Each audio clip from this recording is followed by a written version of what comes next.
Hello everyone, and I welcome you all for the video on electronics connection behind the automated greenhouse. So in this video, we're going to learn about the electronic connection and how it operates in the entire automated greenhouse. So let's get into it. So in this video, we're going to learn about the circuit connection for the automated greenhouse. So first thing you're going to require is the A2 bag, which looks like this. In your A2 bag, you need to take out this moisture sensor. This is known as moisture probe. So once you're done, we're going to go back and we're going to get our bag number A6. Okay. So in the bag A6, we're going to get another jumper cable, which is known as female to female jumper cable, which means it has two holes on both sides. One side here. So take your female to female cables and insert it to the moisture probe like this. Directly you can just insert it one for one. Once you're done, it should look like this. So now once you have this probes connected here properly, you're going to fix it to the input sensor which is available inside the kit here. For that, you have to remove the top, keep it aside. Now take the sensor inside, and you can notice there are two pins here, and here. So you're going to connect the moisture sensor to the two pins on this side. As you can notice, there is like an indicator here. Okay, the other end is going to be plotted inside a plant. So we're going to do that at the end. So don't worry about it as of now. So now we're going to take a big ribbon cable which looks like this. So we're going to use this ribbon cable to connect the input sensor to the shield. All right. So you're going to take the ribbon cable inside here and you're going to insert it on the right way. So you're going to insert the ribbon cable here on this spot. Can you see this? Okay, and the other one should go outside.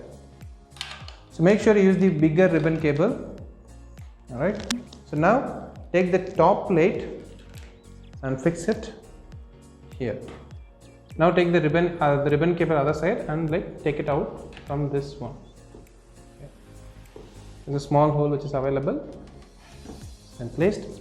Then take the ribbon cable and connect it to the first port here. This is known as the input board. Okay, connect to the first port. If you notice, there are two connectors here, top one and the bottom one. So the bottom one is for the output and the top one is for the input. So since we have an input device connected, we're going to take this and you're going to insert it here. Once you're done connection with the input board. Now we're going to take this small ribbon cable which looks like this, and you're going to connect the output board to the shield. If you notice, the bottom one is the output board connector and you're going to connect it to this side. You're going to fix one here and you're going to fix the other one here. So don't worry about placing it wrong, because there is only one right way of connecting this, or else you cannot connect to the other side. So don't worry about it. So now we're going to connect the two fans to the output board. So if you notice, the fan has two wires like this. One has a red and another one has black. So the red is VCC and the black is GND. And if you notice, in the middle of the shield, there are three pins available for each side. And if you notice the text over there, you can see something called VCC, GND, VCC and GND. So I'm going to take the one fan here. I'm going to connect the red one, making sure it's red one is going to VCC and the black one is going to GND. If you insert it, it should be pointing towards this direction. And I'm going to take the another fan and I'm going to do the same by connecting the red one to the middle and the black one on the outer side. Once you're done, double check it once, make sure the red one in the middle is VCC and the other one on the side is GND. And now we're going to connect the LED wire which is coming outside like this. So if you remember, I told you to note it down which wire is which color. So for me, the yellow is positive, which is VCC, and the brown is negative, which is GND. So if you notice, on this side there are two pins available, VCC, GND, VCC and GND. So I'm going to just take this, I'm going to insert it here. So for that, I'm going to require a screwdriver. Okay, I'm going to open it from this side. I'm going to open it from this side, both of them. Like this. Take the two pins, connect the positive or the pin number 2 to VCC and the negative to GND. If you're done along with this, all of this, you're pretty much done with the structure. Now I'm going to teach you how to build the relay module. So to do this experiment, we're going to require bag A5, A2 and A6. So you're going to also require this tube which is given in the kit, and you're going to require some double side tape. And as usual, we're going to require our buddy, the screwdriver. So once you're done, you're going to take out the module, relay module from A2 bag, and you're going to take out the pump from A5. This is a submersible pump where this is going to use for watering the plant, so keep it safe. And now from A6 we're going to take down a connector which is not seen before. It's known as JST to male cable. You can notice it has a white connector on one side and two male to male cables on the other side. I hope you can see this. So once you have all of this, we're going to go to the connections. Now first take your tube and connect it to the pump, which is pretty easy. You just take your tube and just insert it here like this. It might take you some 1 or 2 tries, but you can just insert it in properly and it should be like this. Once you're done, take the pump's other side, which has the positive and the negative. I repeat again, the red one is the positive and the black one is the negative. And if you notice on the relay module, there is also a green pin available here. You have to insert the red wire to the positive and the black wire to the negative, right? So I'm going to just insert the red wire to the positive here, open it up, insert the red wire in on this side like this, then screw it back in. Make sure it's properly tightened. It should not be loosely there, it should properly go inside. Okay, now let's insert the black wire on the negative side. Insert it completely inside and then screw it in. Once you're done, you can see it's not coming up. You're going to connect the JST, you're going to take the JST connector and you're going to place it here. And if you notice in the JST connector also, you can see there is 2 pins. One is GND and another one is VCC. So the brown one is VCC and the black wire is GND. So we're going to connect these 2 wires to the output board we have in the automated greenhouse. So to do this, we're going to need some double side tape and you're going to stick it on the back side of the relay module. Some double side tape here. I think it's available in the kit as well. So the double side tape, you can use it. You can take that one. You're going to cut it off. While using this, always use a parent's help while cutting off or using scissors. Now you need to take the relay module and place it here, making sure the connectors on the top side. You're going to remove this protective cover what you have and stick it here. Once you have it, you're going to take these 2 connectors and you're going to connect it to the output board, which is here on the side. I'll show you how it's done, but make sure to remember that the brown one is the positive and the black one is the negative. And now you need to check which one is VCC and GND. If you notice the VCC here, there is a small message saying that it's pump. So you have to connect the pump to this side. So you're going to take the brown wire and you're going to insert it in the side like this.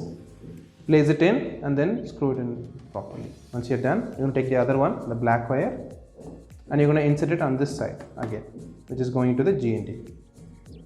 Once you're done, you should try pulling it out. It shouldn't come out. So now you're done with the connection for all the components. Hope you can see this properly here. We'll go through a recap of all the connection once more. Connection number 1, connect the moisture sensor probe from here to the pin which is available here to the input board. I hope you can see this here. Yeah, this is the board. Then you're going to connect the long ribbon cable from this connector, properly inserted inside. Even I didn't properly insert it. Okay. Then you're going to take the wire out and connect it to the shield on the top. So always remember the first one is the input board on the top here, closer to this diode. Top one is the input. You're going to insert it to the first one on the top. Then you have to connect the small ribbon cable from the shield to the output port. Once you're done with that, you're going to connect the fan 1 and the fan 2 from the side, this side here. Yep. So the red wire should go to the VCC here on this pin and the GND on the other one, the black one. Similarly for the other fan, the red wire should go to VCC and the black one should go to GND. So once you're done with that, you're going to have these 2 cables coming from the inside, which is from the LED UV lamp that we created. So you have 2 wires coming outside and if you remember, you might have noted it down. For me, the yellow one is positive, which is pin number 2, and the orange one is negative, which is pin number 1. So we connected the yellow to VCC and the orange to GND. The final one is the relay module. So connect the pump's red color wire to the positive and the black one to the negative. Then you're going to use a JST to male connector to connect this place from here to again the output board on this side where it says pump. So the brown wire should go to positive, which is VCC, and the black wire should go to negative, which is GND. So I hope you're done with all of this. Then we're going to have the final touch, which is inserting the tubes and the plant. So then you're going to take your tube, which is available here, then you're going to insert it this way to the plant. Alright, once you're done, we're going to give a water tank and the plant inside. So once you're done with this, you're going to need a small measuring jar. You might have received it from the kit which you were given. You can take the pump and you can just place it inside the measuring jar. So this is where we're going to pour the water, which is going to pump water to the plant. Now we're going to place the pot inside the automated greenhouse. So this is the same pot which we used to create the seed balls and the fertilizer. So you should have it ready with you. Then you can take the pot and place it inside the greenhouse. I'll show you how it's done. You just slowly open the top here. Then you take the pot and you place it inside in the middle. Once you have it fixed in the middle, you're going to take the moisture sensor, what you see available here, and you're going to insert it into the mud. So this is going to tell us if there is any proper water available, which is going to send signal to the Arduino to trigger on the pump. Then you're going to take this tube and you're going to place it here. If you want, you can use some tape and fix it here, like this here. But I'm just going to leave it open, but I recommend you put a small tape here so that the pump doesn't come off. You then place it back here, and just like that you have your automated greenhouse ready. So in the next video we are going to learn on how to program this entire greenhouse so that the plant can grow by itself without any human help. I hope you had fun building the electronic circuits, and I know like it was kind of a puzzle, right? So in the next video let us learn about the coding and how it's going to work. So I'll see you in the next video.